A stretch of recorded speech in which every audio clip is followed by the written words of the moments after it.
Assalamu alaikum, folks. Let me just straighten this up. The intricacies are the intricacies. Right now, just share it from here.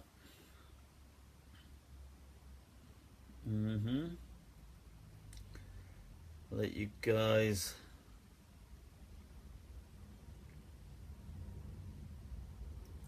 so just gonna share this onto my other page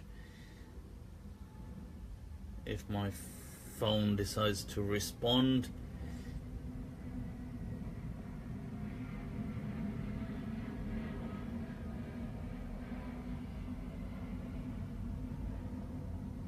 Right, almost done. Alright, so ¿Qué onda? ¿Qué pedo? Alright, Amani, ahlan wa sahlan. Right, Michael Schmitz has already asked a question, so we're getting almost stuck right in. So, Sunny K, wa alaykum assalam. Inna alhamdulillahi wa kafa, wa salatu wa salamu ala rasulih al-Mustafa, wa ala ibadihi alladhina irtada, wa man bihudahum ihtada. وبآثار أهل المدينة اقتفى وبعد فسلام الله على القوم أهلا وسهلا بكم Bilma just logging in أهلا وسهلا Bilma bienvenidos. People asking about what Zara and Layth. They're on a break, chilling, living the life. Right, wa alaikum salam people, wa alaikum assalam, namaskaram, acha, pranam, sabko pranam, meri taraf se. Right, so, yeah, those people that are have been affected by the hurricane in America, you know, may Allah make things easy for them and grant them assistance. May He replace their difficulties. I mean, I can't even really begin to imagine what they must be going through. But America, obviously, this is a recurring, the whole weather thing, especially in the southern part of America. And I'm not sure what strategies they have in place, but yassar Allah. Fi kulli hal, may Allah grant them ease. Our thoughts and du'as are with them. Right, I'm just trying to, where are my... I'm trying to look for something to be able to rest safely my... Alright, that's alright. Look at that, people. There it is, right? Can you see those ice blocks right there? Alright. That's what I'm talking about. That's what I'm talking about. Can you see those ice blocks? See... what's a drink without ice? It doesn't make any sense. Right, so, and this is a gadget I saw online. I was like, wow, ice blocks, so massive. I was like, hell yeah. I tell you, I'm one of those people that if you were selling gadgets, you'd have me hooked. I think I should speak to my therapist about that. Right, hot drink. Hell no, this ain't a hot drink. This is cold. Hell yeah, that's an iceberg. That's what I'm talking about. That's what I'm talking about, people. So how have you all been? It's been an interesting week, I have to say. I was really exhausted. I was yesterday contemplating on postponing today, but today, alhamdulillah, because I was kind of got, I suppose, a reasonable amount of rest. I was okay. But yesterday, whoa, a whole day of a course went down, people. A whole day of a course went down in the blessed company of of Sheikh Akram Nadwi. Those of you that are not acquainted with the Sheikh, he is from Oxford, England, a legend.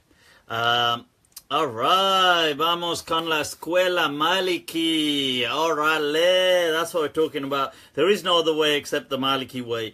Right, so this was a course on demonic possession, debunking demonic possessions and black magic.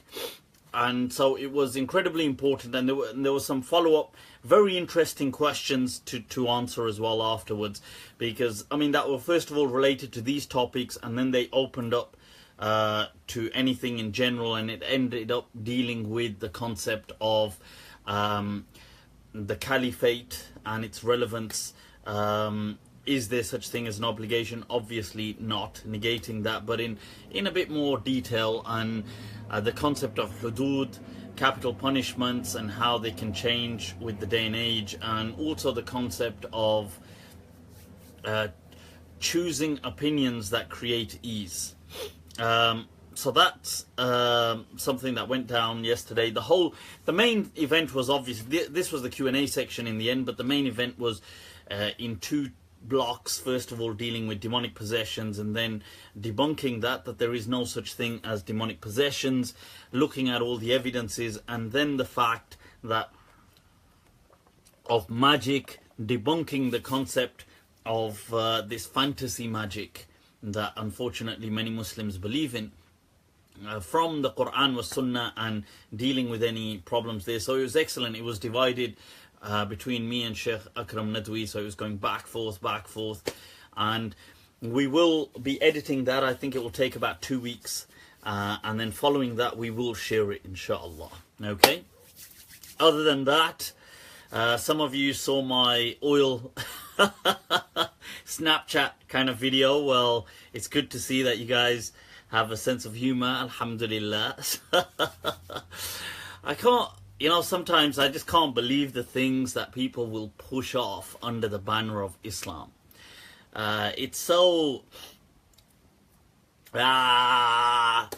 it drives you insane, the things people will say. And speaking of what people try to push off as Islamic, whilst we're still on the topic of such exotic oils for that enlarge certain body parts, male body parts, I came across a clip, right, of the infamous Dawah man, and I will like to maybe speak about it at some point, trying to guide the Muslims towards etiquette on sexual engagement, and how to what he feels are the true Islam, Allah, Quran wa Sunnah, Allah, the Islamic positions that can be adopted during sexual intercourse. This is what we've ended up with, people. This is what we have ended up with. So, we've got some interesting things to go through today, inshallah ta'ala. Inshallah ta'ala. I need to incorporate some of those styles. Inshallah. A lollipop. How would you like this lollipop? Would you? But anyway, we'll come back to that. Right, folks, I will be alternating between the questions, some of which have already been posted, and others which you guys are sending in here.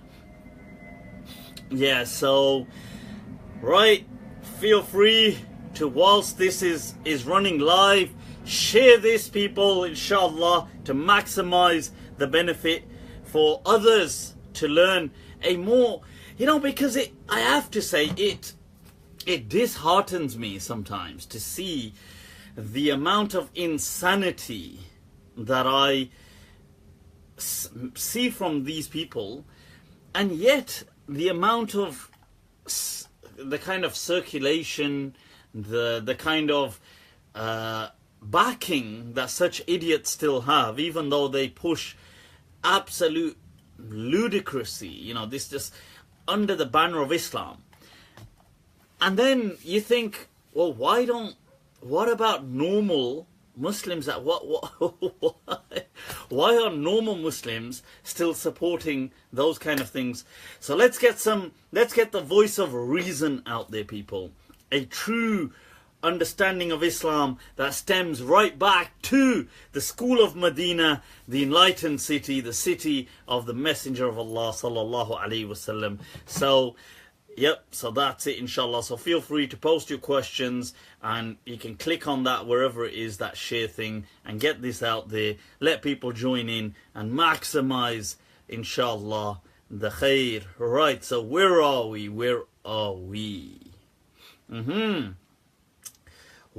Please explain the context of this verse. Muhammadun Rasulullah walladhina ma'ahu ashidda'u 'alal kuffar wa ruhama'u bainahum. Yeah, I mean this. Right, shall we start straight in? Jump straight in, people. Jump straight in. Seka Moe has asked the question. You see, this has a context where Muslims are being urged to remain steadfast. Okay, they're being asked to have compassion whenever a movement or anything begins. What is important, right? I can see some people sharing it away, Humais, some other people, awesome people. That's what I want to see. Not people sharing idiots like what I've spoken about. Share some of this kind of stuff. That's what I'm talking about, inshallah. Right, so let me just put this on mute. Right, so now this, whenever any kind of movement or anything begins, what is important is that there is a strong affinity amongst the people in the beginning. And I mean the affinity must remain, but the first recipients of any movement are always, or any organization or Islam, same applies to Islam or anything in life, they are a make or break deal. Okay, so everything hinges upon them. So the same thing with the companions, and this is why they were reminded at that particular point when especially when certain Muslims were non-Muslims were threatening, some of the kuffar were threatening the Muslim community and thereby the Islamic existence. So they were reminded that you must be steadfast, even if it means being firm against those who disbelieve against you and are threatening you, whilst remaining compassionate and merciful amongst yourselves. So that's the understanding of that verse, Seka. I hope that helps, inshallah. Right, so a question on, is it permissible to cut your hair in the 10 days of Dhul Hijjah? Right, now such carries out should refrain from, you see, this hadith that states that if you, man arada an yudahi, whosoever chose to, was that a train? Is that what you're asking? Nope, that's actually an aeroplane. For some reason, it's low flying close to where I live. I mean, not totally low flying, but it's still right. So now this hadith, man arada an yudahi, that whosoever wished to set forth a sacrifice, or whosoever would be sacrificing, let him refrain from trimming his nails and cutting his hair and doing stuff like that. You have to understand how this hadith was understood by people. Some people took this literally, and that is the Hanbali madhhab. Other schools of thought did not take this in that understanding. They understood that the Prophet Muhammad sallallahu alaihi wasallam was addressing those people who were performing the Hajj, not Muslims altogether. And other Muslims may do that almost tashabbuhan bihim. Okay, so in a way of trying to simulate them, they could do that. Alright, Ustaz Shaukat, ahlan wa sahlan, ahlan wa sahlan. Right, so now this is what the hadith is speaking about, where it says Sheikh Abdul Awwal. Alright people, Sheikh Abdul Awwal from London, ahlan wa sahlan. Right, so this is what the hadith is speaking about when it says that to refrain from trimming your nails or from cutting your hair and stuff like this.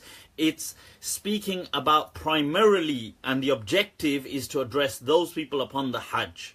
Okay, anybody else can do that in an attempt to simulate them, and they will be rewarded if they chose to do that. It is not an obligation. It is not even a strongly emphasized recommendation. Okay, according to the school of Medina, and this is what Imam Malik taught, and he inherited this learning from his teachers, who took it from their teachers, from the Messenger of Allah, in the city of the Prophet himself, sallallahu alaihi wasallam. This is also the madhhab of Imam Abu Hanifa. So you have the majority who actually put together constitute the outright majority of the Muslims worldwide. So the two mainstream madhabs right throughout Islamic history have always been the Hanafi school and the Maliki school. The Hanafis right throughout the Middle East and the East, Far East, and the Maliki school throughout the West.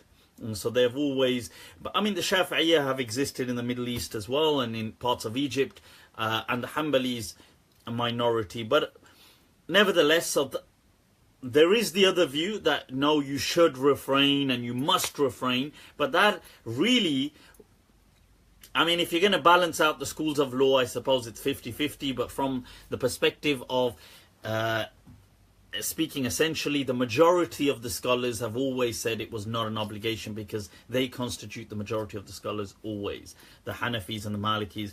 The Shafi'is have accepted it, some of them, many of them, as an obligation, and some of them maybe not, and the Hanbalis felt it was an absolute obligation. Today,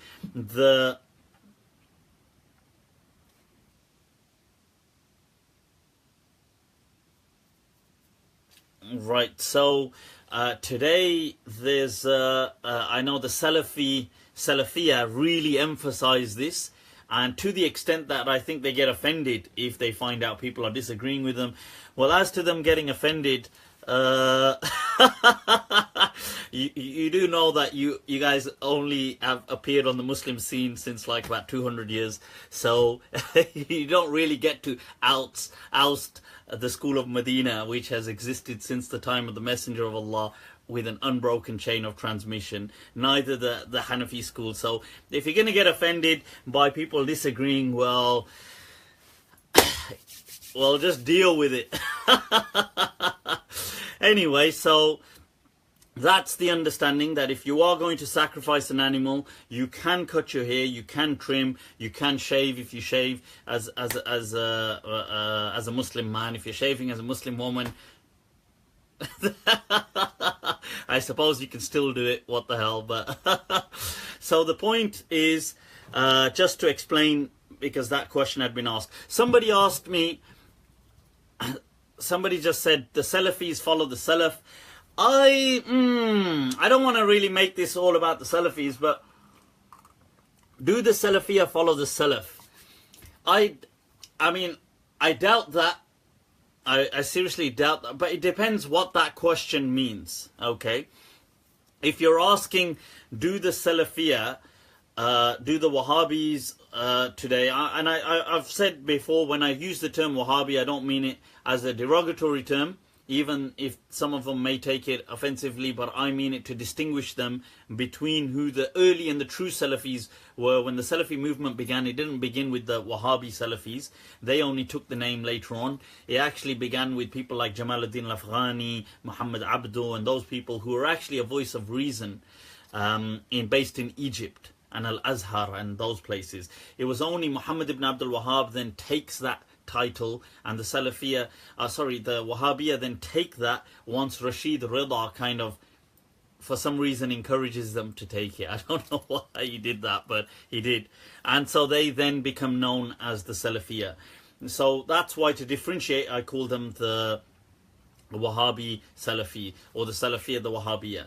Now, following after Muhammad ibn Abdul Wahhab, the founder of their movement, they claim to follow the Salaf, but what they mean by that is their interpretation of what the Salaf did, which is really a Puritanist interpretation of Islam, taken really heavily influenced by a streak within Hanbali fiqh, within the Hanbali school of law, the Puritan kind of Hanbalis, because the Hanbalis were varying. I mean, some of them were chilled out and cool, but some of them were very kind of Puritanist and super rigid on things, and they've taken that kind of strand. So that's what the Wahhabi movement in essence is. So yes, they do follow Quran and Hadith, but to say they follow the Salaf means this is what the Salaf were like, and the Salaf were 100, definitely nothing in my understanding like how they are today. They are a Puritanist movement, so they're a bit like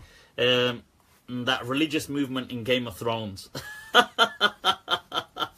You know, the one that is all about like just nothing else. That's the, so it's like this. But anyway, enough of that.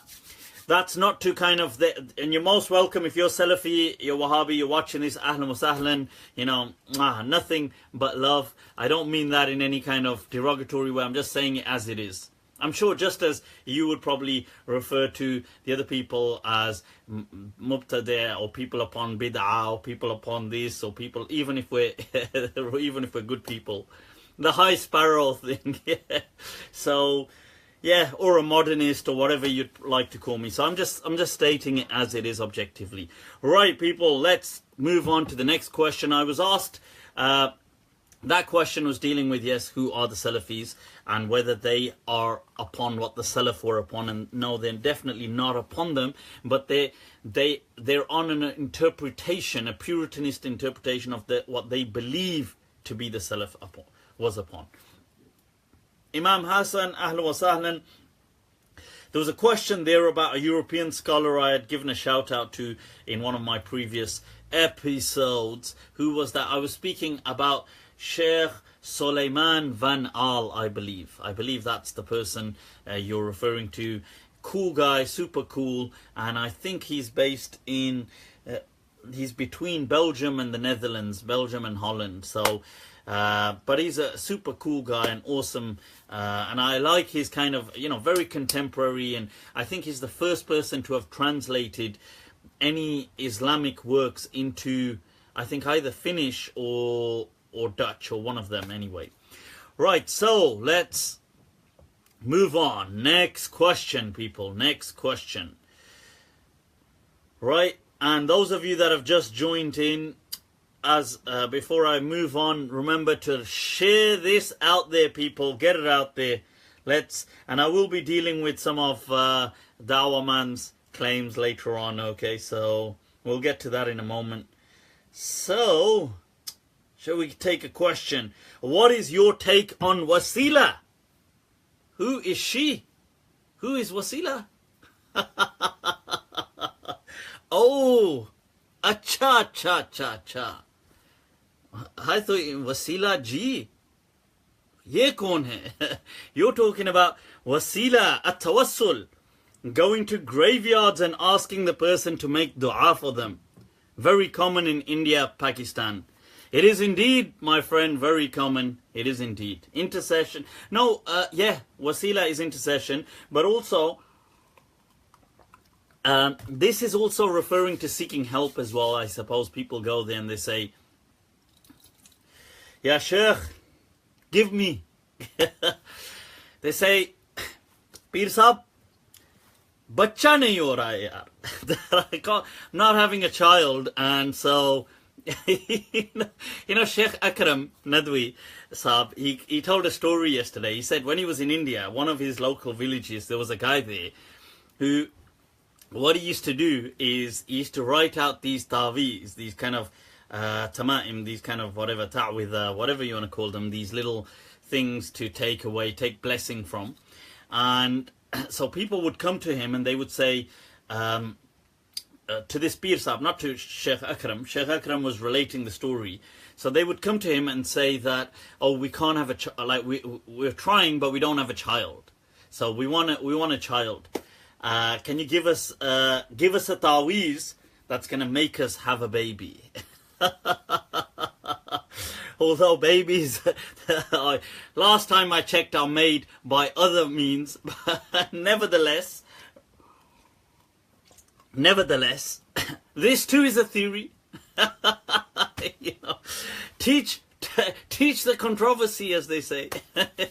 Teach the alternate theories. So yeah, so this Pir Sahib, he would write on this thing and he would give it to them, Ladka na ladki. So now he would give this to them. So he would say, boy, no girl. This, I suppose in English it doesn't really kind of sound right, but in Urdu that's what it means. Now, so when they came back, sorry. Yeah, so when they came back, if they got pregnant, so let's say, so if they got pregnant and now let's say they had a boy, so the Sheikh would say, the Pir Sahib would say, look, I said ladka, na ladki. So I said boy, not a girl. And it was a boy. So, you know, it's like, one of those ones. And if it was a girl, then he would say, look, I said ladka na ladki. You know, not a boy, girl.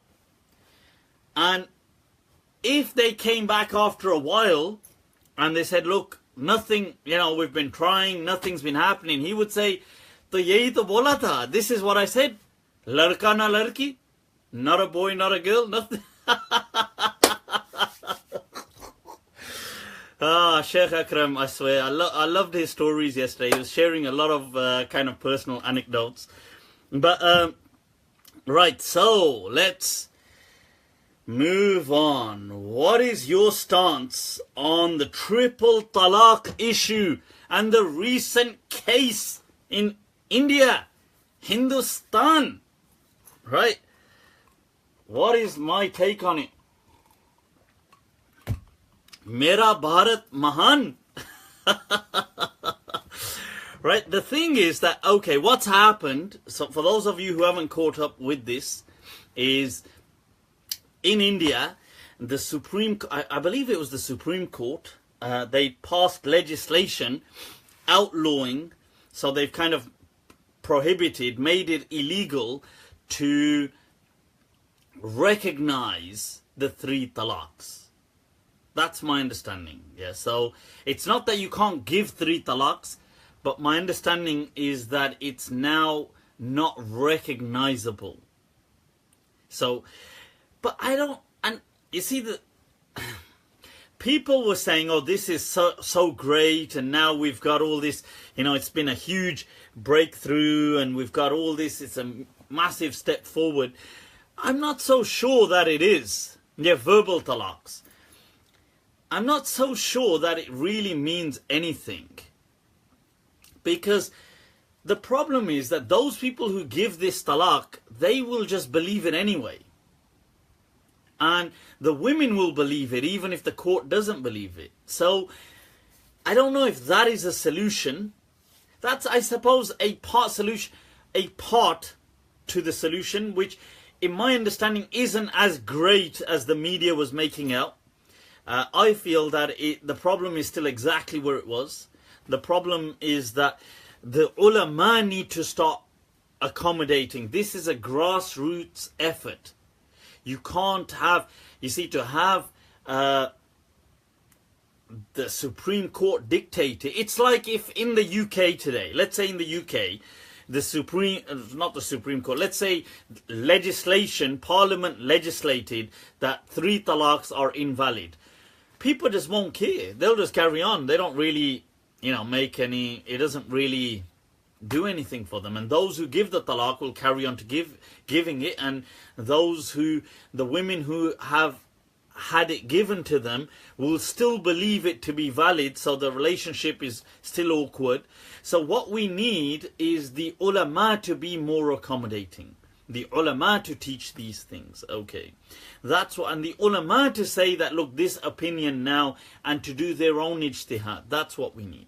Okay, so I hope that's of some help, people. Right, let's go on to another question, people. Another question. Those of you joining in, right, like it, share it, and post your questions, inshallah. I'll get to them. Qadi Iyad writes, the Don, Qadi Iyad, the Don, Qadi writes, the Prophet was affected by black magic. Oh. But I've just spent a whole day refuting that.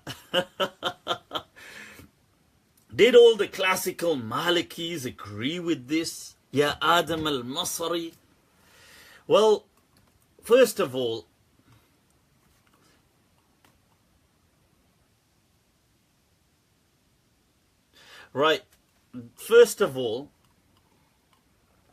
I've highlighted before that the Prophet did not have magic done onto him, and I don't want to really go into this in much detail because we've done a detailed video spanning several hours in several segments dealing with the whole topic, the debate, the definitions, the discussion, the for, against, the scholars, the what I called the etiology. Allah, people, the etiology of this kind of, this whole problem. I mean, that's usually, etiology is when you're investigating, I suppose, the cause or the origin of diseases.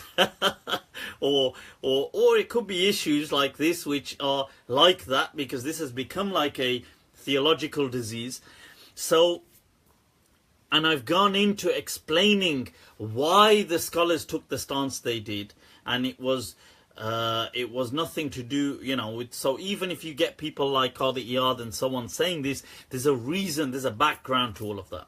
But let's move on. And you're right, Al-Jassas and many people challenge that the concept of the Prophet being afflicted, and it's nonsense. It is nonsense. But yeah, inshallah, hopefully that video will be edited and out within 2 weeks. That's what we're hoping.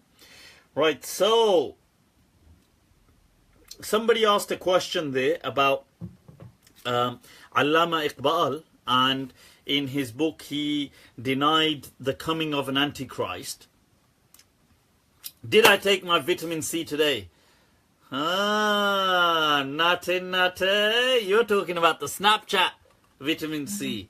Wait, do my hands look swollen? Right, so right now, Allama Iqbal discussing that. I haven't read Allama Iqbal discussing, but this topic has been discussed. Is there such thing as an Antichrist who will come towards the end of time? The Messiah, the Mahdi. Now, you see, for some reason, this belief is widespread amongst Muslims, along with the belief of the second coming of Jesus. And now, many scholars, especially in the beginning of the last century, challenged this whole concept. And they've presented very effective kind of arguments for people to read. That began with the likes of people like Muhammad Abdu. It began with other people, Rashid Rida, Sheikh Abu Zahra, Mustafa Al-Maraghi, Sheikh Shaltut, all these great scholars, the leading scholars of Al-Azhar, the legendary Don, the Maliki Mufti of his time, Ibn Ashur, also kind of highly problematizes and questions, throws spanners in the works of this whole belief. According to these scholars, Jesus will not be coming back. There is no second coming of Jesus. And this is Christian doctrine which has crept into Islamic sources and been misinterpreted by Muslims and passed on as the Prophet having said this. So, and they've got a whole discussion about this in their works. And also the Mahdi is even more interesting, because the early Muslims never spoke about the Mahdi at all. There isn't even a mention of the Mahdi. And there is no Sahih, single, clear hadith even mentioning the Mahdi. So what's interesting is the Mahdi first of all mentioned by the Shia. He's not first of all mentioned by Ahl Sunnah scholars. So early Ahl Sunnah scholars, when they're writing books like Imam Tahawi and on Aqidah and all these people, do not mention a Mahdi. Imam Malik never speaks of a Mahdi. I mean, Abu Hanifa never speaks of a Mahdi. None of these people spoke of a Mahdi. What happens is the writings about the Mahdi emerge in about the 300 onwards, about 300 Hijri, that is. So in the 4th century of Islam, you start to see these writings of the Mahdi emerge, and these Muslim scholars who have challenged the whole thing have said that that it was actually a Shia concept, which it is. The Mahdi is a Shia concept, which somehow then got replicated into Sunni Islam and then got mass circulated.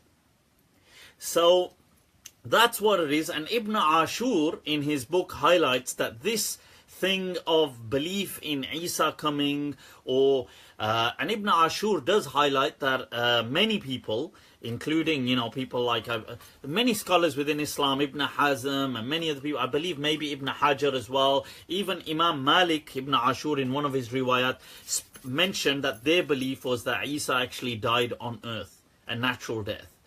Now Ibn Ashur says all of these beliefs are just ma'arif Islamiyah. These are not part of the Islamic creed. You can disbelieve in them.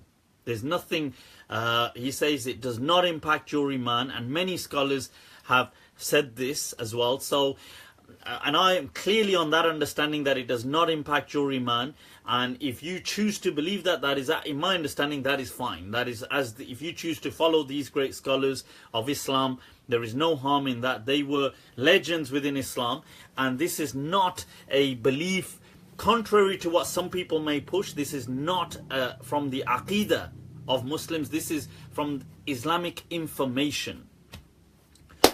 Right, Ahad.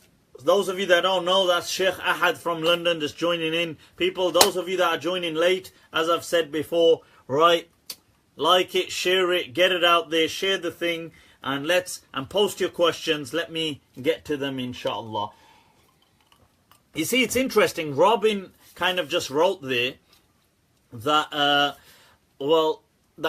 I think you wrote, I think she did write, or somebody else wrote that they're sad that Isa is not coming. You see, I don't know if that really is a sad thing, because it makes you act. It makes you kind of want to do something for yourself. The other day, last week, I was online. That sentence could just go in many directions. So I was online and I was checking on social media, and I was reading these kind of comments and discussions on some people's posts, and I read this person saying that, oh, the world is so messed up, I can't wait for the Mahdi to come and fix it. You see, now that to me, that fits exactly why people like Ibn Khaldun 700 years ago wrote that this whole Mahdi thing is actually non-existent, and people have just made it up and taken it from Shia Islam. Because this thing of becoming this kind of lazy or refusing to fix the situation attitude is unacceptable. It is not what the Messenger of Allah taught us. This is not the Islam that the Prophet left us with. That Islam was the God will not help you until you help yourselves attitude, or that God helps those who help themselves. So you need to get up, get off your lazy behind and do something. If you want to contribute to the world, contribute. If you want to learn, learn. If you want to be an activist, be an activist. If you want to pursue a career, pursue a career. If you want to adopt or enhance a skill, do that. If you want to change the world, make some change in your circle of influence. But if you have this attitude, oh, the world is so goddamn messed up, I can't wait for this Mahdi to come and fix it. How the hell is that going to work? Like, so let's be honest. If a person kind of did come, Muslims wouldn't really accept him anyway. Let's just be honest. Whoever, let's say if a person came, more than half the Muslims, it depends what sect he belongs to. Nobody would really, like people say, Salafis would say, oh, he's just a Sufi. Sufis would say he's a Salafi. Brelvis would say, no, he's a Wahhabi. Deobandis would say, no, he's not on the Akabir. He's not a Hanafi. We thought he was going to be a Hanafi. And, you know, modern, if you want to say people, I don't know, whatever you want to call them, people of reason, they will say, nah, he's a dogmatist. And the dogmatists will say, nah, he seems too forward thinking, seems like a modernist, seems like an agent. He's an agent of the CIA. The activists will say, nah, but what has he actually done? Has he ever campaigned alongside us and done things? The other people would say, well, where are his asanid in hadith? And you see, no, we wouldn't accept him. Let's face it. Let's just be real, people. Be real for a moment. Be real. We wouldn't accept the Mahdi. Anyway, let it go. Let it go. Let it go. I'm sure Layla has a doll that plays that all the time. Let it go. Let it go. Right, so anyway. Right, so that's my point. Look, if you want to believe, like Ibn Ashur says, who is, you know, the Grand Mufti of his time, one of the major scholars of the 20th century, Al-Maliki Don, one of my indirect teachers in Islam, right? So, has a 30-volume tafsir.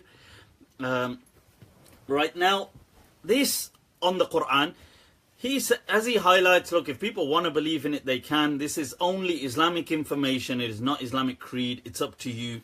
And that's what I'm with. Out of all of these groups, how do we determine which one? None of them, there is no one group that is upon the haqq, people. We are Muslims and everybody's got a take. And I suppose everybody's got a stake in this. Look at the take. So, if you're asking me, Islam is one based on reason. It must always resonate with the voice of reason. Dogmatism isn't the way forward, especially in the 21st century. I think dogmatism could successfully work and would have actually worked more successfully than the voice of reason in the medieval ages, because that's, in the medieval ages, the common people thought like that.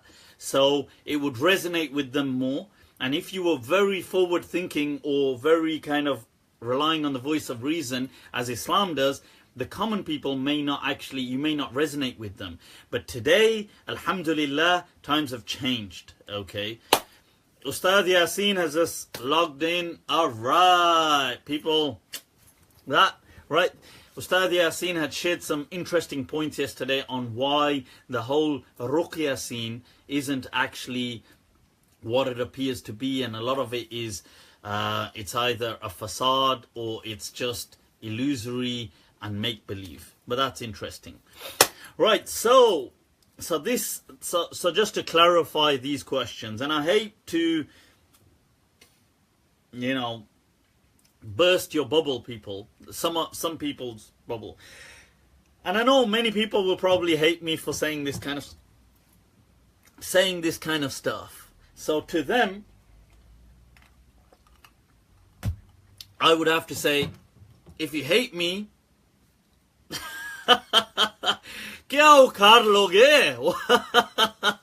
what is your hate going to achieve? You're going to burn from within. It isn't going to bother me. I mean, so we are in a day and age where Islam is being challenged on all corners, people, on all ends. It is being battered. It is being beat up so badly. It is being made more of a mockery than Mayweather and McConnor. and their version of boxing. This is what is happening, unfortunately, to Islam. And we need to, what we need to do is reclaim and stop Islam from getting hijacked by certain people who are not still, but for some reason are thinking from, I don't know, that they feel this is 1066 and the Battle of Hastings is about to happen, or they feel right. So the thing is, McGregor, McConnor, I don't know who. You see, I don't watch boxing, and I don't watch any sports. And although the hype around this fight, I thought to myself, should I watch it?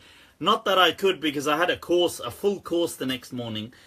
And I was so glad I didn't. I saw the highlights on Facebook and I couldn't stop laughing, honestly. I thought they were like, and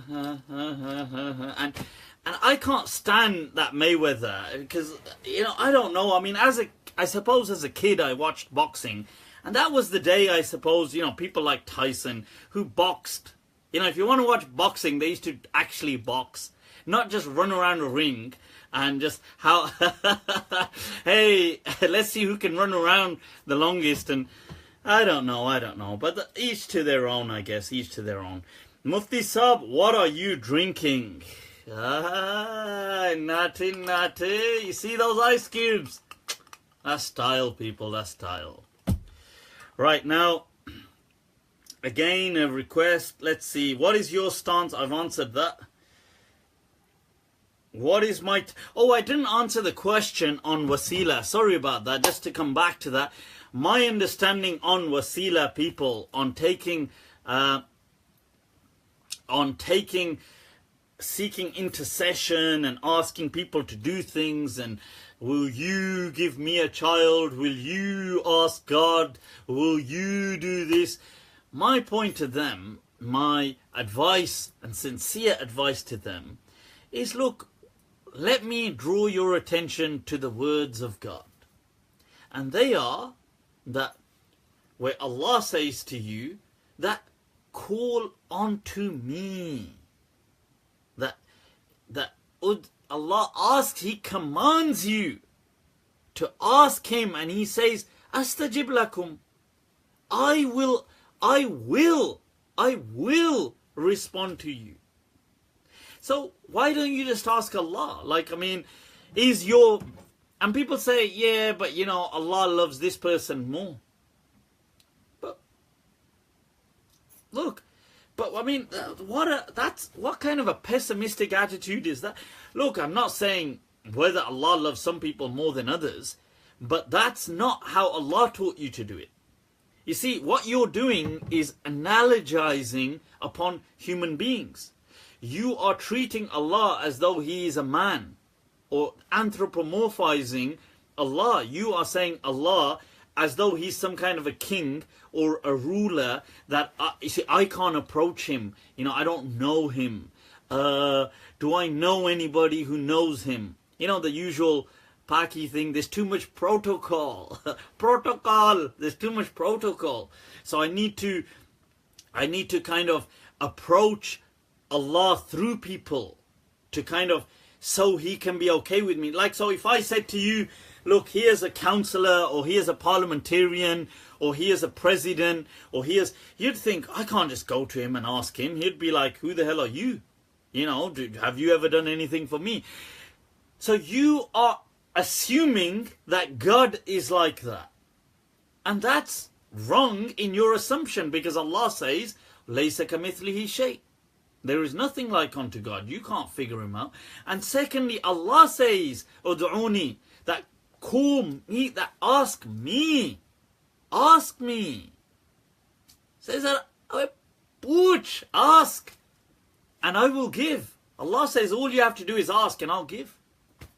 And so, and yet we say that, maybe God doesn't like me, and maybe God doesn't, has He not, God doesn't like you. God doesn't. What does God have to give you for you to recognize that He likes you? Does He have to give you sound health or health, the ability to think, the ability to perceive, the ability to breathe, to enjoy life, to be able to think, to be able to articulate your thoughts, to have food, to have a family? What does He have to give you for you to recognize? Allah says, Alam naj'al lahu aynayn? Did we not place for them, give them eyes, wa lisanan wa shafatain? And we gave them a tongue, and we gave them a mouth by which they could perform speech. Wa hadaynahu najdain, and we guided them. We guided, Allah guided you to Him. So you say, but God doesn't think good of me. Allah teaches you, وَلَا تَظُنُّوا بِاللَّهِ الظُّنُونَ. That is your bad judgment upon God. He never told you He can't. He never told you that He thinks bad of you. You think too lowly of Allah. It's your loss. It doesn't bother me. I mean, you can ask 100 people instead of asking Allah. I would just say you should just ask Allah directly. If you have a problem with that, what can I say, huh? What can I say? As one of my teachers used to say, he used to say that, "Bolu to kehte hain, bolta hai." If I say, they say that, why does he say these things? Na bolu to dil ka mareez ban jaunga. If I don't say, I'll become a heart patient. That was our legendary Ustad Sheikh Abdullah Al-Mantaqi. He used to teach me Sahih Muslim, a legend. Sorry, I just thought I heard some voices which would be incredibly weird considering that nobody's here. Right, so asking Prophet to pray for rain. You see, the thing is that there is one narration or something, I'm not sure, it may have been questioned or not, about I believe about to do with, is it Abbas radiallahu anhu, or somebody asking for rain. But this is not how the companions generally taught Islam. This is not what they generally did. This is not how Abu Bakr, for example, let's say in the time of Abu Bakr, when most entire significant, like half of Arabia denounced Islam, or they started to rise and insurgencies, and there was huge turmoil. The whole Muslim existence was compromised. Abu Bakr didn't start saying, all right, everybody, let's pray to the Prophet to do this. He didn't do this. In the time of Umar, when he struggled with certain conquests and certain things, and he didn't start saying, okay, people, let's pray to the Prophet to do this. No, he prayed to Allah. In the time of Uthman, when he was surrounded in the end and about to be killed and murdered from the tyranny of the people some of the people at the time, he didn't say, okay, people, let's start praying to the Messenger of Sayyidina Ali, when he was going through all the turmoil that he was against the Khawarij and the civil wars and things like this. He didn't do that. Hassan, Hussein, the people after them, Abdullah ibn Umar. You didn't get the great scholars of Medina, Ibn Shihab al-Zuhri, Sa'id ibn al-Musayyib. You didn't get Al-Qattan. You don't get the Qadi ibn Hazm, all the great scholars around in the time of just before Imam Malik. You don't get Imam Malik ever doing this or teaching this. You don't get Abu Hanifa ever teaching this. So we need to just chill. Right, who is this? Who are you talking to? Right, okay, I'll just block. Right, I've blocked that Luke guy. It's okay, I've blocked him. Right, so that's that. Okay, let's move on, folks. Let's move on. And I'm not saying this to, by the way, offend people. If you're a Sufi and you do things like that, it's your choice. It's your choice. You know, you don't have to answer to me. You know, if you to me, I can. You know, this isn't like any kind of a deal breaker with me. If you're a friend or an acquaintance or somebody, it doesn't affect me like that. You know, you could be somebody and do that. Fine. You know, it doesn't. It's your choice. Obviously, I don't find it. I find that just to be folkloric kind of religious stuff, as you see in many religions. There's no right. I don't know who on earth is this person with all these angry faces. Can he be blocked? Right. Let me see. Because somebody's upset that I've spoken against asking people. Let me see, people. Let me see.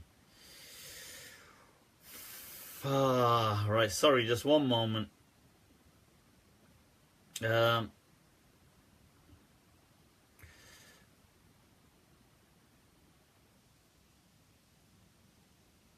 Right. So okay. Cool. Right. So shukran. Somebody asked me about. Somebody asked me about what guide. What do I feel between?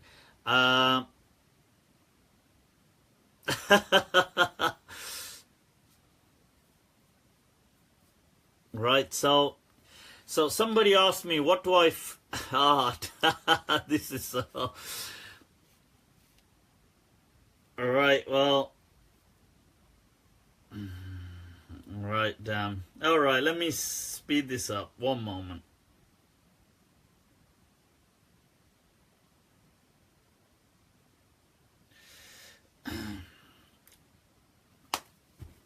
That you chain that you sport around here is not suitable for a man.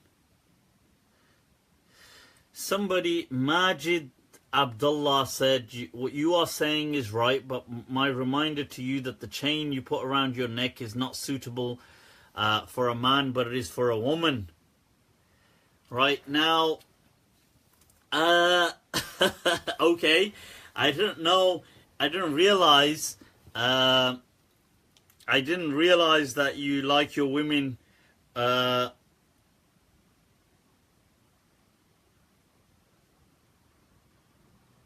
I didn't realize that you like your women wearing razor blades, but if you do, okay, each to their own, I guess. Each to their own. Now, or did you mean to say in chains? Or on? You see, this is another example of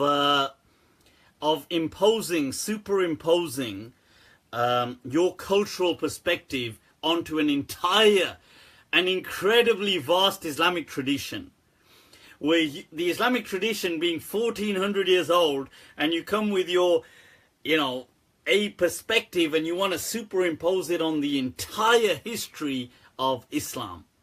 Okay, now that is, so, look, men wearing necklaces, there's nothing wrong with men wearing necklaces, and I suppose some men did wear necklaces. Ibn Sahnun in his Fatawa speaks about this, that if men are wearing jewelry whilst praying and they're wearing a necklace or they're wearing bracelets, or men wearing foot anklets kind of things, which I find like, what the hell, but still. So that goes to show some people did, although the general culture back then, I suppose many men, especially since Islam stemmed from the Arabian Peninsula and went out, there wasn't a culture of men generally wearing necklaces or generally wearing earrings. Some men did wear earrings as well, so including them, who is transmitted as Imam Malik's son actually had an earring as well, and some people believe, especially the Shia tradition, believe that maybe Hussein radiallahu an or his offspring did continue to pierce their ears. Now, once again, that in my understanding is permissible for men. Okay, so right now, Raymond Solfa, I've got no idea what you're on about, but if you're trying to troll, you is gonna get blocked. So I mean, wearing earrings, there's nothing wrong with wearing earrings either for a man. If you think by wearing this, all of a sudden you become effeminate, and you seriously have got your gender roles so mixed up and confused. If I put a necklace on, all of a sudden to you I look like a woman. If I look anything like the women that are around you or that you know, I seriously feel sorry for them. If those women look like this, right, so look like this. God damn, that would be a scary thought, isn't it? It's like, now, it's like what my teacher, what my friend told me once, where he said that tough women, he said to me, he said, you know, when I was 20, my parents said to me, we're going to send you to Pakistan and you're going to marry your cousin. And he said, I got there and I saw her and he said she was drop dead gorgeous. So we were like, okay. And he said, she looked just like me. He's saying about himself, but with long hair. Needless to say, that obviously didn't happen. So now, yeah, so I mean, if you think that by gender roles are defined by wearing a necklace around your neck, then you've definitely mixed up an entire, you are seriously confused. And I'm actually concerned for you, my brother, and people like you, why you're so insecure about your genderness, with that it can be so subtly, so easily shifted. That why would you feel that by doing something you could shift so easily? And actually, let's go on to, you know, there's been this, that reminds me, this Dawah man guy, right, now, he's at it again, people, he's at it again. So, okay, this is it, I'm going to deal with this issue, I've been asked to deal with it, so brace yourselves, people. You can share this video if you've come in late, you can share it, inshallah, we'll get this out there. And those of you that are concerned, this is going to be dealing with issues on sexual matters, so the warning is coming. Now, Dawah man, he's released this video, which I've seen it, unfortunately, now, and he's speaking about sexual intimacy between a man and his wife, and he's speaking about this, and he comes, como estás, alright, so now he's speaking about this, and he's saying, well, okay, he wants to address sexual positions. So Dawah man felt that there was an urgent need, there was a pressing need within Islam to stop everything. Let's address sexual positions and what Islam encourages and discourages. Right, let's do a commentary on the Kama Sutra by Sheikh Fulan ibn Fulan. Right, now, so he goes on to say, well, okay, he starts ruling out certain sexual practices, haram, none of this, none of that, whatever. And then he says, okay, he says, well, what? He says that, okay, any positions, okay, he begins by saying any position is okay within Islam, it's not haram. However, he says that I have to say that Ibn al-Qayyim, Imam Ibn al-Qayyim, and he brings Ibn al-Qayyim al-Jawziyah into this, he drags him into this, says that a woman should not be allowed to be on top of a man, right? So he addresses this issue, and he says that so basically that, whatever you want to call that position, whether it's got many names, I don't want to, it's not that I don't know them, but there's just, you know, when I use words, people all of a sudden, oh my God, Mufti's using words, and Scandal ho jata hai yaar. There's a scandal. You know, it's that thing, isn't it? Cowgirl it is. Yep, that's the position. Now, so, you know, it's like, main karun to sala, character deela hai. That's the history, isn't it? Now, so this position, he says, by having this sexual position, a man becomes too effeminate. No, not the missionary. He's not speaking about the missionary. With the woman on top, right? The cowgirl kind of position. So he says that this makes the man effeminate because the woman is in control. And a man becomes so effeminate by engaging in these practices that he will then go on to develop homosexual tendencies. And he says, do you know what this then leads on to? Do you know what this then leads on to?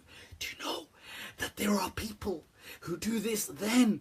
This goes to the point. He says this goes to the point. Well, basically, those of you that have heard of pegging, this is what he's saying it leads into, okay? Which is where a man will ask the woman to penetrate him using an artificial, yes, you've imagined. Now, so this is, right, so this is what he is addressing. So he says that if you allow that position, this is what it will end up in.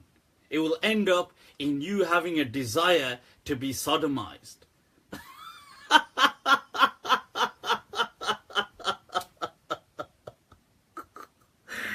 I mean, is it me or are these people closet homosexuals? That they're just so worried about a homosexual tendency? Is this serious? Like, I don't get these people. Like, wow.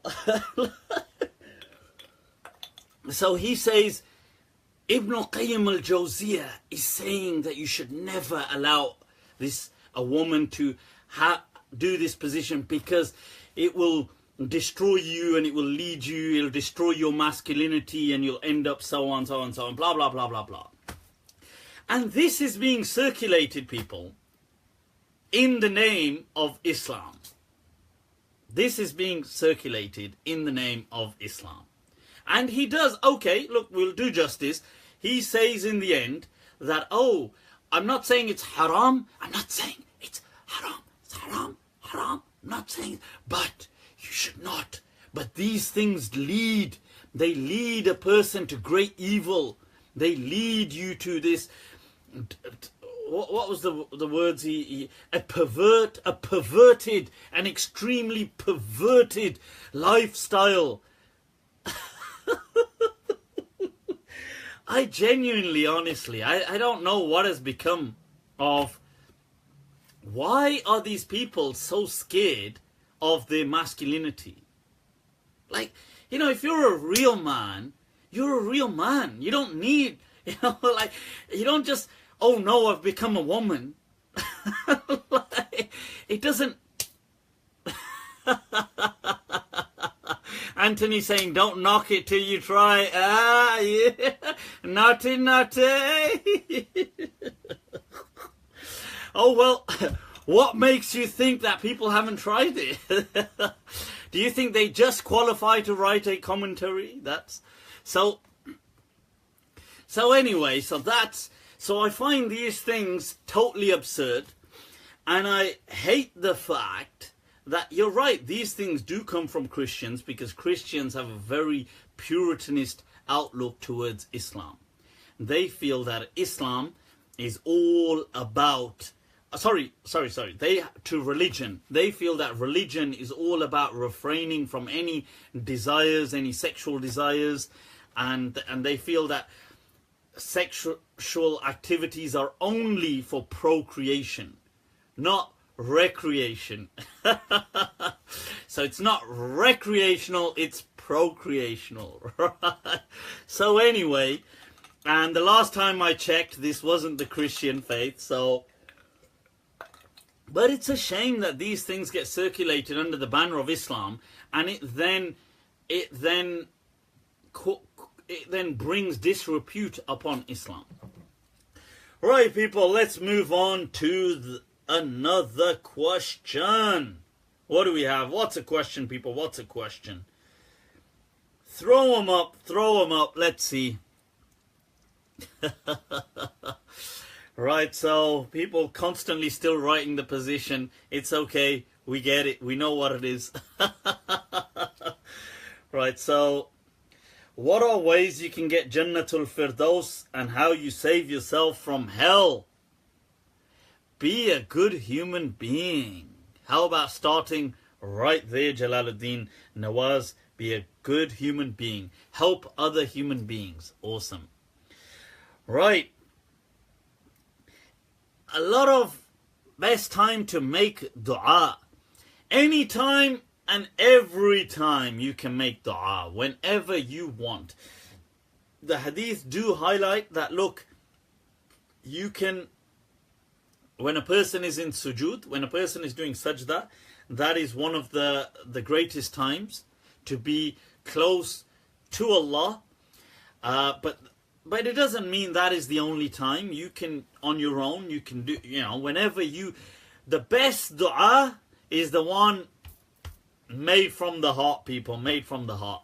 So make a dua whenever, wherever. If you want certain specific, then you can make it in salah whilst in prayer. You can make it in sujood. During these 10 days of dhul hijjah, it's a great time to do that as well. Okay. Somebody's asked about my refutation, a refutation by Syed Hasanain Bukhari. Look, okay, now, alright, let's just quickly respond to that.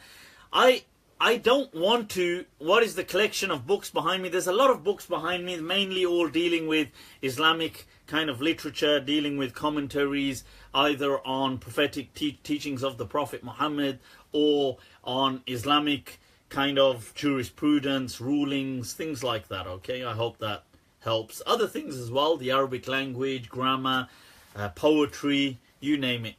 Some of those down there on Spanish. Right, now, so, right now, oh, sorry, let's just get to this refutation against me. I'm not interested in refutations against me, about, especially about things like that.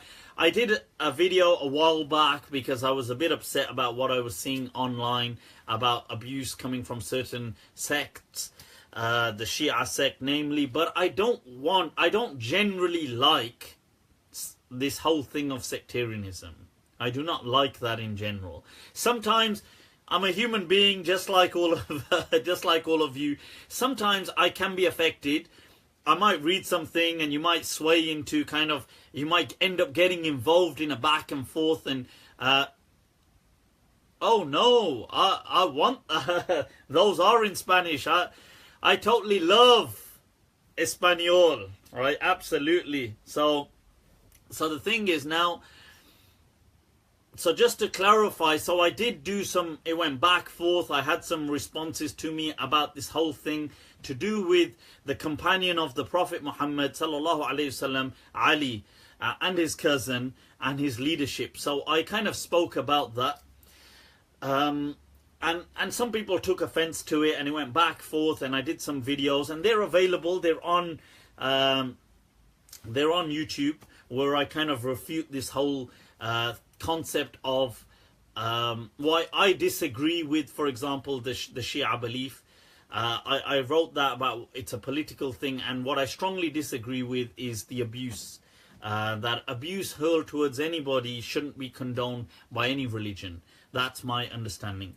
So other than that, I don't generally have an issue with Shia per se. So I mean, if you are Shia, ahlan wa sahlan, I still have respect for you, but as long as you're not abusing, and I'm sure many countless Shia do not participate in that kind of abuse and stuff like that, hurling abuse. And I know many of the Ayatollahs, I believe Sistani, and there were a few others who I quoted as well, had declared it to be haram, forbidden to kind of porque los Shia no son correctos. This is why, right? So this is what I'm saying now. because of the abuse and the whole thing. But I've done a video on that. I don't really want to go into it right now. And other than that, if that's not the issue, if there is no abuse, I have no problem. And I actually feel there should be collaboration between Sunnis and Shia. We do need to work together. We are facing very similar problems. We are in the same boat. Okay? So the issue is that those challenges facing Islam are facing Shia Muslims and Sunni Muslims. And when belief and faith will collapse, everybody's faith will collapse. There's certain things I feel that we can learn from some of the Shia. Like I like the way some of the Shia do promote this voice of reason concept, and they do have a tradition of that. Obviously Sunnis, several Sunnis do as well, but I'm saying that I think this concept is more easily accepted amongst the Shia community, so we can kind of take that from them. I'm sure there's many things they can take from us, and look, we're not actually that different. Okay, so this is why I do feel there does need to be a collaboration. The thing that I strongly condemn, as I have highlighted, I don't compromise on that point, is abuse. I strongly condemn that, and I will continue to condemn abuse of any sort, and hurling abuse to venerated religious figures, even if you dislike them, is, in my understanding, unacceptable. Just as it would be unacceptable for me to abuse rabbis or people that I may disagree with, verbally. So in a similar way, Islam teaches us to refrain from that, because it causes hatred, okay, and enmity. So that's my point. Other than that, I don't have an issue. So I'm not going to be really engaging in this person's refutation of me, and I'm not going to really, I've said what I've had to say. It's out there, it's recorded, it's on YouTube. It was to do with the companion Ali radiallahu an and his decisions, and I understand that according to the Shia he is incredibly sacred, but in my understanding he is a great, incredible person within Islam, but he's not infallible. And I did discuss how several scholars said that they felt that his decision for war was not what they would support, and neither would have they supported Muawiyah's decision, and they felt that to refrain from war, as many companions did, was the correct position. And I cited that, and I still stand by that. I don't feel war was the solution. I disagree with war. Okay? And that even goes today. So I disagree with wars in general. Okay? So that's my understanding. Do you get road rage? I don't generally know. I'm usually quite chilled. I'm not actually obsessed about speed and stuff like that. And I mean, unless I'm in a rush. But otherwise, me just drive in style. That's what I'm talking about. Calm. Just chill. Right, so let's get some questions here. Approach to a woman that I would be interested in getting married to and taking her out to get to know one another. Should I approach her father and speak to her briefly? Look, right, the thing is that... Damn, my drink. Should have bought a refill. Right now, relationships are human matters. You need to deal with them as a human being. Okay? You need to really just be a human being and deal with relationships. Okay? That's how it works. It doesn't, people want a textbook answer on relationships. If you like somebody, get to know them if you can, to some extent, because relationships can be difficult. You'll never truly be able to know somebody, I get that, but I think you should know people. Do you like them? Do they like you? Can this work? And is that going to work by speaking to her dad? I mean, I'm speaking about the UK now, by the way, and the Western world, Europe, or the developed world. Okay, so America, Canada, you know, the developed kind of world. Here, I'm not speaking about cultures like maybe in Pakistan or, I don't know, Afghanistan or somewhere. Maybe in those parts of the world, it might be safer to approach the parents and ask for the daughter's hand in marriage if you like her. But here, you can just, if you can contact her, you can contact her. There's nothing wrong in that. You know, you get to know her, get to do things. You see, people have this thing like, hey, I want to speak to your daughter. This is according to Islam. And the other person's like, Bismillah ar-Rahman ar-Rahim. What would you like to know about my daughter? I mean, how come you speak without knowledge? Yeah, how about this, Sufyan? You just got blocked. Right, so the thing is that, look, you know, and they're like, I want to know how, I want to speak to you about your daughter. It's a bit weird. Like, look, if you like somebody and you want to get married to them at that stage, yes, by all means. I think you ought to, or somebody needs to contact the family and do something.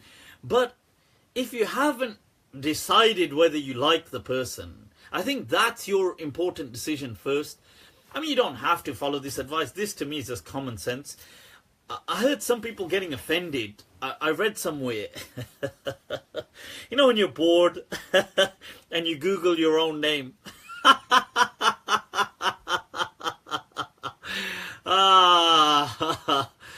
Osama is in the house, people. Osama. No, not Bin Laden. Zain al-Abidin. Right, so, you know, when you're bored and you kind of end up Googling yourself, and the things you come across, oh my God. So I came across, I thought, let me read some things where people are mocking me and whatever. And so I start reading. I went onto this one post and Spurs goes, have you seen this guy? Oh, this punk. Just by looking at him. Somebody said, just by looking at him. Bruh, stop stealing your little brother's t-shirt. I can't. I've got too many vouchers to spend at mother care. So I just have to buy that size, I'm afraid. So I found this person saying, just by looking at him, you could tell that he's got very little acquaintance with Islam and doesn't look like somebody who even practices Islam. Right, so this is what they begin with. No, I mean, that is the name I was Googling. The name, when I was Googling, it was my Mufti Abu Layth. Right, so the person says, well, okay. And he begins by saying, well, let me just say, needless to say, this is how he opens up. He says, if he came to ask my daughter's hand in marriage, I would never agree. I thought to myself, are you for real? What kind of a sick fantasy are you entertaining in your mind about me wanting to marry your daughter, whoever she is? I mean, I thought, get real. You know, is that your thing? Is that your mental thing of, like, you know, when you get worked up by, you know, like, imagine you get worked up and you think, right, imagine you get worked up and, alright, so imagine you get worked up and you say, right, you know, if that person came to me for any help, I would never help him. I would never do this. Or if he asked me for money, I would never give him. Or watch, when is this your way, your mental way of trying to get that satisfaction? If he came and asked for my daughter's hand in marriage. I mean, what a joke. I just found that ridiculous. And then he went on to obviously say, oh, you know, this person, whatever, blah, blah, blah. Hating on me, the usual haters gonna hate kind of stuff. But anyway, coming back to this. So, oh, and sorry, I was going to say, and he mentioned some of my fatwa. he says that the fatwa that this guy gives, amongst them, my deviant fatwas, by the way, and you know, they follow me so closely.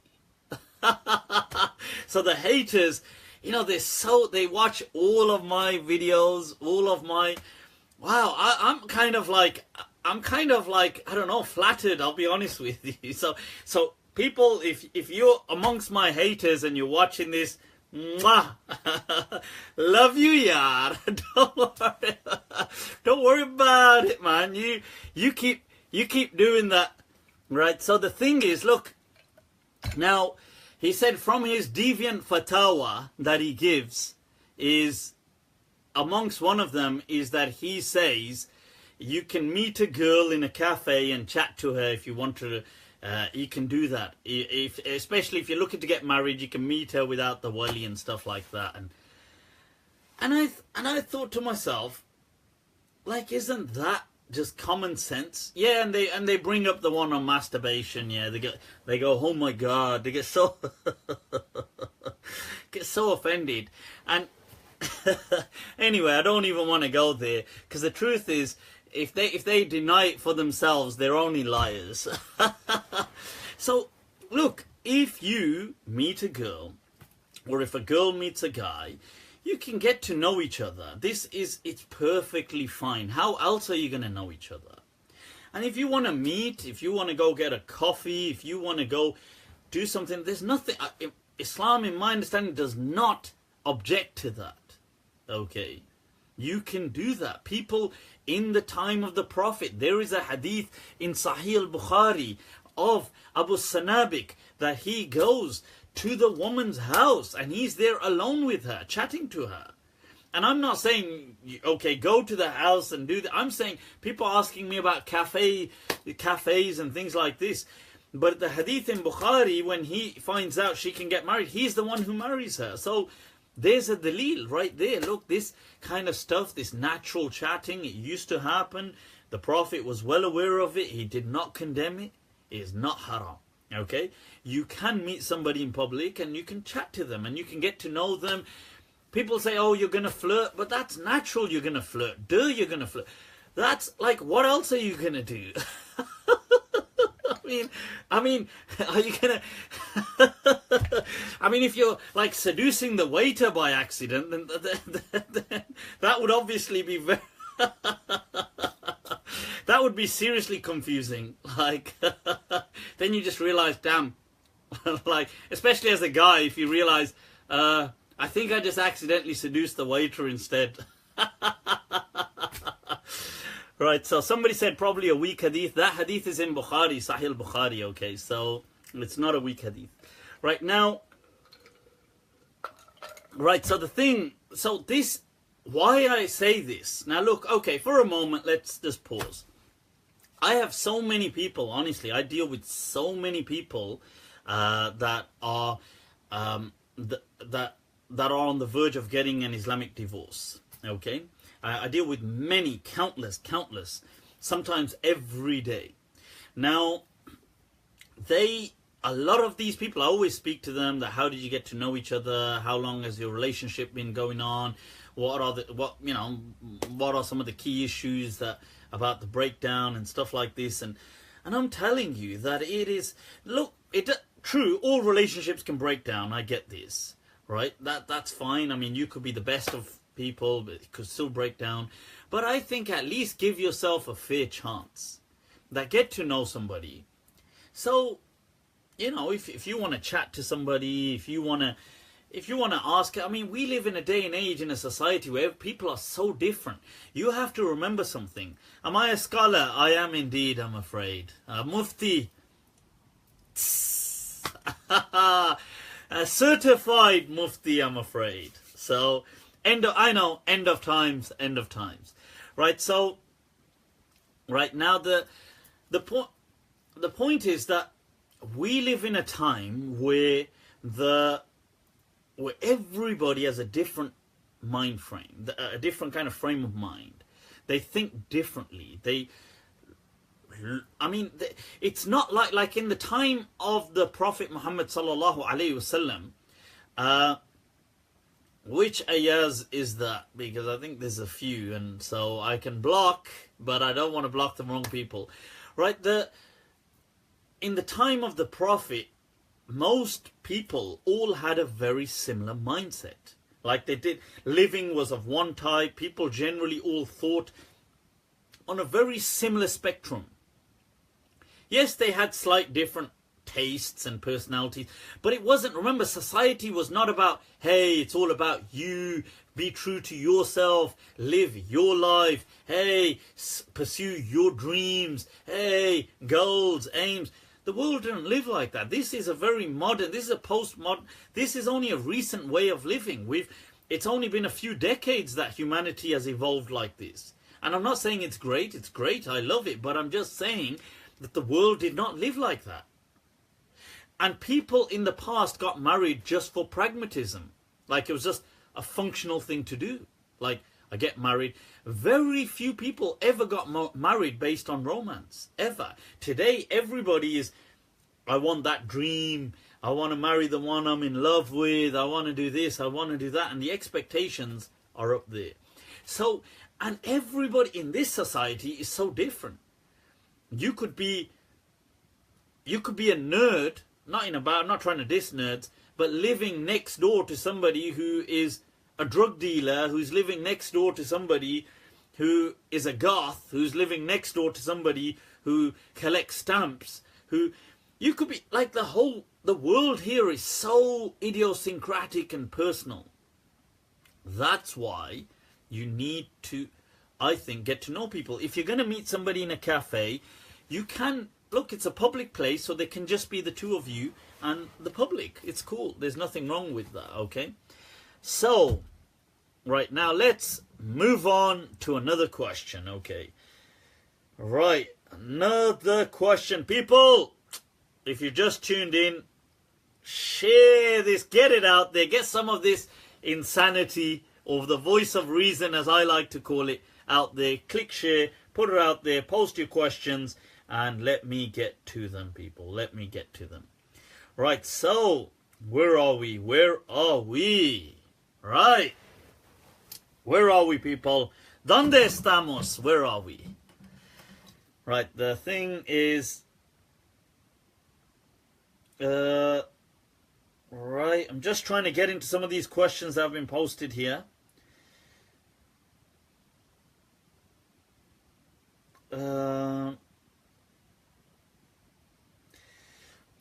Is it permissible to adopt different aspects of Islam from the four madhabs? Right, Sid Khan, it is permissible. You are not... Okay, I've answered this before, but just to clarify, to learn Islam, Islam has generally been kind of codified, the understanding of Islam, how to do things in different schools of law, and they have generally come down to four mainstream kind of schools of, if you want to call them law or thought or whatever within Islam. I would advise that if you want to learn Islam, you should learn them through one of these schools of law. That will maintain consistency. Okay, so I do advise that. I personally, they are known as the school of Kufa, the school of Iraq, Imam Abu Hanifa's school of Imam Malik, the school of Medina, Imam Shafi'i's school, and the school of Ahmad ibn Hanbal. I personally advocate the school of Medina, the city of the Prophet, which was the school of Imam Malik. And he obviously not only is a legend, but I feel that school is most suited for our day and age, especially in the West. And I've highlighted that before. So, but that said, if you do wish to choose different rulings in between to make life easier for yourself, then that is permissible. You can do that.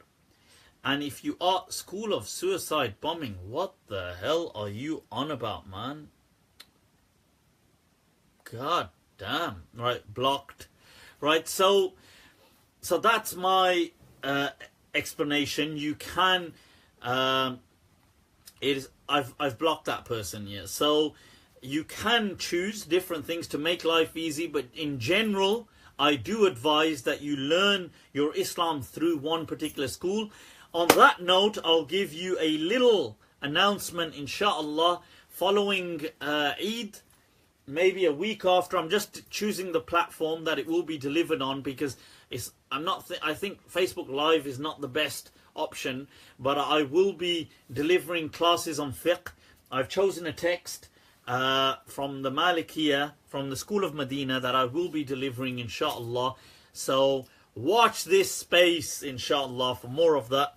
I did used to teach before, and then I kind of, for a few years, I stopped. And the other day I was sitting here and I picked up that book over there. You can't see it now. And I was going through and I was just like, wow, I love what Ibn Baziza has done in this commentary. And then I thought, I just realized how much I missed teaching it. And I thought, you know what? God damn, I need to teach this stuff.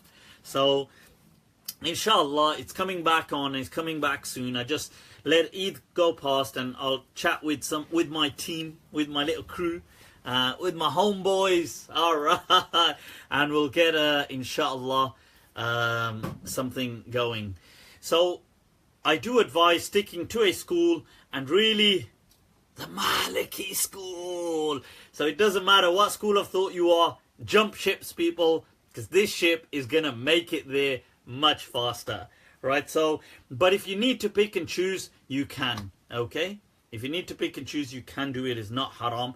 Anybody who tells you otherwise is really just trying to control you by misusing religion. Let's take another question. Somebody asked, what do we believe about 7 heavens and 7 hells? I don't think there's 7 hells is mentioned anywhere, but in the Quran you have this thing of sab'a samawat, and in some version sab'a aradin, the 7 earths. Now 7 heavens there doesn't mean heavens like jannat, it means samawat, like the cosmos kind of things. This, in my understanding, is the Arabs would use this. Sheikh, how did you meet your wife? Which one are you talking about? Uh-oh, I better watch out now. There's going to be like coordinates given. Right, can you detonate something at this coordinate? Right, either that or my food is going to be poisoned, and next thing you hear is Mufti Abu Layth poisoned to death.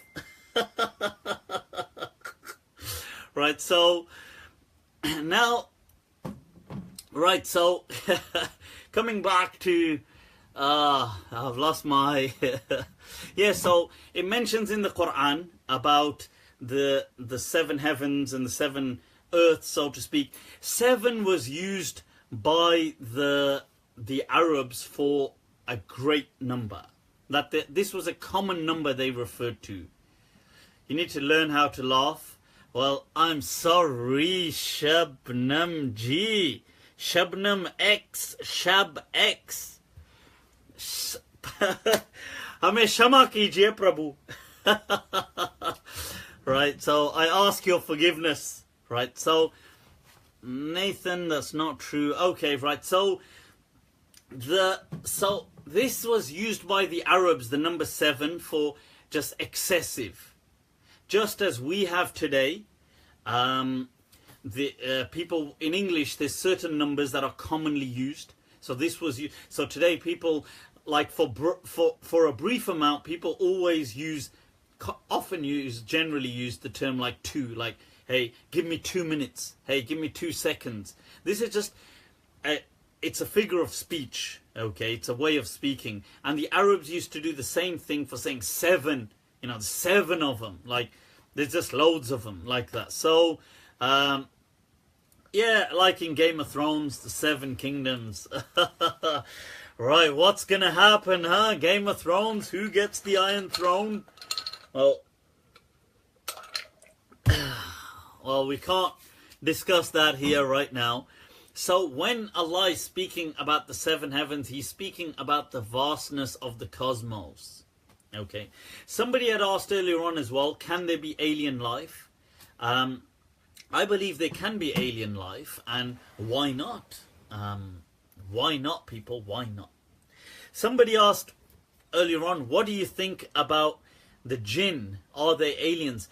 I'm not sure if the jinn are aliens, but it is interesting that you know, when you read up on the domains of life, and you have the domains of life kind of, they generally right now in science, they kind of break into three. They kind of break off into three. You have the archaea, bacteria, and you have eukarya. And from eukarya, you get all the other kind of kingdoms. So, you know, you'll get the animal, the plant kingdom, you'll get all kinds coming off from there, really. Now, and then from there, different phylum, and then class, and then order, and then family, and then you'll get genus, and then species. Now, archaea, which is the first... my brother modulated his laugh to sound like yours and forgot. Well, shukran, Nimra, shukran. I am honoured. I'm honoured. Nimra. What a name. I do say, I find people's names intriguing. And if you don't know what that means like a tiger, tigress, I guess, tigress. Right, so now, this, coming back to this, right, so it is interesting how archaea are actually extremophiles. So they're tiny single cell kind of, kind of like organisms which don't have a nuclei and stuff like that. So they're different, and they're different to bacteria, and they're extremophiles, so they can actually thrive in extreme, like in boiling, like you couldn't boil them at boiling point. They can thrive well beyond, between, you know, over 120 degrees even Celsius, in almost absolute freezing conditions. They can survive. They can survive in extremely poisonous and toxic circumstances. They can survive in space. And the European Space Agency has conducted its experiments, and they survive there, and it's amazing. And I thought that it's amazing how people didn't link things like, I'm not saying that they are jinn, but I'm saying if they were to link jinn, I'm surprised they didn't link them with things like that, as opposed to kind of, because they, you know, I'm just saying the way that the kind of link in the Quran is given, وَالْجَانَ خَلَقْنَاهُمْ مِنْ قَبْلُ مِنْ نَارِ السَّمُومِ, and from this fire, something thriving in fire and stuff like this, that the jinn before were created well before humans in these conditions. And it's interesting how, I'm just saying, and this is what people like Rashid Rida kind of allude to, although I don't think he said archaea, but he said things like microscopic organisms and stuff like that. Anyway, let's move on, people. Let's move on. So, Jon Snow is not actually Jon Snow. Right, okay, that's interesting. What do I think of Ibn Sina's theory of the infinity of universe? What do you think about it? And Zakir Naik, what do I think about Zakir Naik? Right, Ibn Sina's theory, I think jinn could be the White Walkers. Right, that's interesting. Right, now, the infinity of the universe, I do feel that the universe had a point of origin, and that's what science also kind of confirms, that the way the universe is expanding shows, if you play that in reverse, it seems to go back to a single point of origin. That is scientific. That is also my belief. So I disagree in the infinity, the infinite nature of the universe. Although from a scientific perspective, it could be argued that did that universe then spin off from a multi kind of universe, as I know Dr. or Professor Lawrence Krauss has argued these kind of things. But that's very speculative, that science hasn't kind of found anything conclusive like that. So my understanding is it does go to a single point of origin. Right, now, but other than that, I think Ibn Sina, the fact that he was a great thinker is amazing. It doesn't mean we have to concur with all of his thoughts and decisions. Right, those of you just joining in, ahlan wa sahlan, people, right, feel free to like, share, get this out there, and post your questions. Inshallah, I'll try to get to them ASAP. Alright, so, what do I think of Zakir Naik? See, Zakir Naik, I think in some ways has amazing maybe qualities, and he has like a computer of a mind, and he can memorize things that just seem incredible, and he can quote things,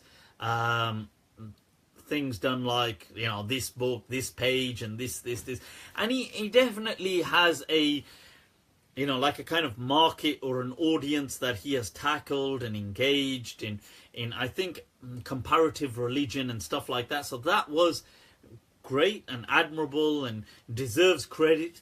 I think the issue has been sometimes on his opinions when it comes to Islam. That I've had an issue with. I think they're very sometimes misleading.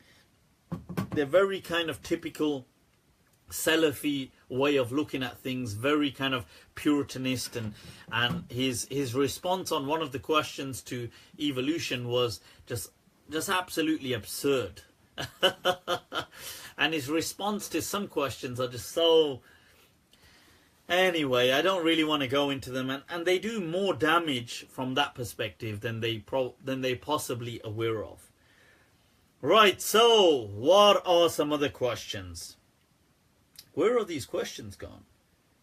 Who do I think will sit on the Iron Throne? That's right. I can't be discussing that here. Your views on Britain First and Tommy Robinson. Watching some of their videos, I think Tommy Robinson is an idiot, an absolute idiot. He's a bigot. He's a racist in my understanding, and he's somebody who is producing, his actions are highly irresponsible for the following he has. He does nothing but incite hatred into the heart of this country, and tries to tear away at the fabric of what makes this country an amazing country, and that is its foundations upon tolerance and harmony and cohesion in a society. So I think what he does, I abhor his kind of that attitude. It's very, some people that follow him obviously may be the same as him, and some may be just they may be people who are misled. And this is why I dislike him more, because some people out there, I suppose, if you are working class white, maybe kind of underprivileged within the UK, and there may be many people like that, it's easy to kind of see scapegoats, and it doesn't help when people like that yell from the top of their throats all this kind of bigoted hate thing. The fact that he goes on about the Pakistani kind of men and grooming and stuff like this, and the Daily Mail should just be should be burnt. That's what it should be. It's nothing but fuels hatred. This, the way they really picked on Pakistani men for these kind of crimes, and from the offset, I will say that these kind of crimes are an abomination, and no kind of abuse as any should be tolerated. And I say that time and time again, but to pick out and single out an ethnicity and to blame it on Muslims is utterly unacceptable, right? There are if you want to pick on pedophiles and sex offenders, then the clear profile for that is English white men. Usually middle-aged. That is what the profile is. I'm sorry, that's not me making that up. That is the profile. The largest number of offenders constantly being imprisoned and charged and being sentenced for pedophilia, for horrific kind of child abuse, and for horrific sex offences and things like this are middle-aged, usually white males who are from weird kind of backgrounds. That is who they are. They are not Pakistani, right? Now, just because some Pakistanis have done it as well, to single them out and to make it an ethnicity goddamn problem, to make it an ethnicity. Shukran, Abida, for sharing the statistic. 90%.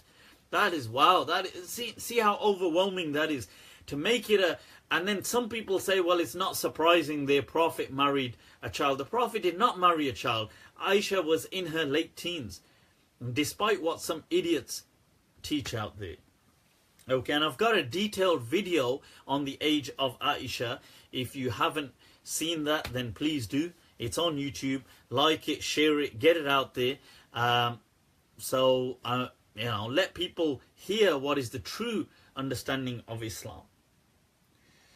Right, so let's fire out some questions, because I'm gonna have to call it a wrap pretty soon. My battery is coming to an end. I forgot to charge the iPad, I'm afraid. So, right, so if you haven't watched my Age of Aisha, go to YouTube, do watch it, like it, share it, get it out there, inshallah. Mary became pregnant despite being a virgin. How would you respond if somebody says this is at odds with the voice of reason? That is a very good question. How did Mary, the mother of Jesus, not the mother of God, did I almost say the mother of God by accident? That is all certain people would need. Right, the mother of Jesus, alayhi salam, alayhim salam, that, peace and blessings upon both of them. How did she become pregnant? Look, we as Muslims and Christians believe that to be a miracle. Now, does that clash with the entire laws of nature and the laws of science? Well, I would argue that it doesn't, because parthenogenesis is where a female can give birth without male intervention, right? Does occur in not only many, it occurs in many invertebrates, okay, including in fish, in certain in certain birds, in several creatures, and up to only a few decades ago, parthenogenesis was not even known to occur in any kind of invertebrates like that. So it's only been discovered now within the last few decades. Now, it generally doesn't occur in mammals and things like this, but what I'm trying to say is within the domain of life, within within this domain, we have several kind of other invertebrate species that do demonstrate parthenogenesis. They do give birth without male intervention. So, although it isn't known to occur in mammals, does that make it impossible? I would say by our current understanding, you could say that, it doesn't. But then, up to a few decades ago, we didn't even know that it occurred in certain birds. We believed it to be impossible. So I would say that this belongs to the realm of what is yet to be known. So it's kind of like perilogical, as many scientists would say and stuff like this. So I don't believe it's at odds with the voice of reason. I do believe it's incredibly unlikely. So I know I can't get pregnant, but we keep trying. Anthony, is that right? But I'm talking about parthenogenesis. So for a male to get for a female to get pregnant by herself, by producing, if the egg was to produce a double set of chromosomes and it was to then fertilize, which does happen in several domains of life within the known kingdom. And within recent decades, it's been discovered to happen in more species than we anticipated. Okay, so in birds, in fish, in other things, it's now been discovered to us. So what I'm trying to say is that it's not at odds with the voice of reason. Okay, so that's, no, this is my response from the voice of reason perspective, that parthenogenesis is not unscientific. It is scientific, although it's not known to occur in mammals, but it wasn't known to occur in birds either up until only a few decades ago. And think about it, this has been science. We've been logging the characteristics of creatures since the time of Aristotle. So I'm just I'm just bringing that to, you know, to your, no, in these species, right, in these kind of species, you can study these kind of species, parthenogenesis, and how they do replicate and things like that. Okay, I'm not saying I'm not doing my PhD on it, but I'm just providing a response to, is it absolutely unfathomable? It's not unfathomable. That's what I'm saying. Right, okay. Somebody said that dua is suspended between the heaven and the earth. Is this statement literal? No, it's not literal. It's a general expression. Right, so I tell you what, people, let's fire out a few questions. If you've got them, then we're going to call it a wrap. If somebody asked you to recite some Urdu poetry, what would you recite? There's way too much poetry to recite, people. Way too much poetry to recite. Poetry, I love it all. That's what it is. Have you watched Hamza Georges versus Lawrence Krauss? I have. I've given my thoughts on it on my discussion with the Mad Mamluks. I wasn't incredibly impressed, to be honest with you. Although Hamza Georges is incredibly talented, I do give that. Faraz, Ghalib and Mir Taqi Mir are all legends of the Urdu poetry. Right, people, I gotta call it a wrap. I gotta wrap this up because the battery has just gone down to 5%. So I'm gonna have to get this uploaded too. So people, do like it, leave a positive comment, share it, get this out there. Let people let your friends and family be exposed. Open up their minds. Let them have this cognitive opening, people. And if you do have any questions, you can message me, inbox me on Facebook, you can add me on Twitter, on Instagram, you can Snapchat me on Malm 2014 MALM 2014, right? And I'll leave with the dua. Anthony Corder, you rock too, man, you rock too. That's what I'm talking about. That all praise be to Allah, alhamdulillah, wa subhanallah wa ta'ala amma yasifun, that he is above what they ascribe to him. Wa afdalu salat wa salam ala al-qa'il al-mamnoon, the best of blessings and salutations upon the messenger who said, al-madinatu khayrul lahum law kanu ya'lamun, that Medina is better for them if only but they knew. So with that, people, take very good care of yourselves, and I'll catch you next week inshallah. Assalamu alaikum wa rahmatullahi ta'ala wa barakatuh.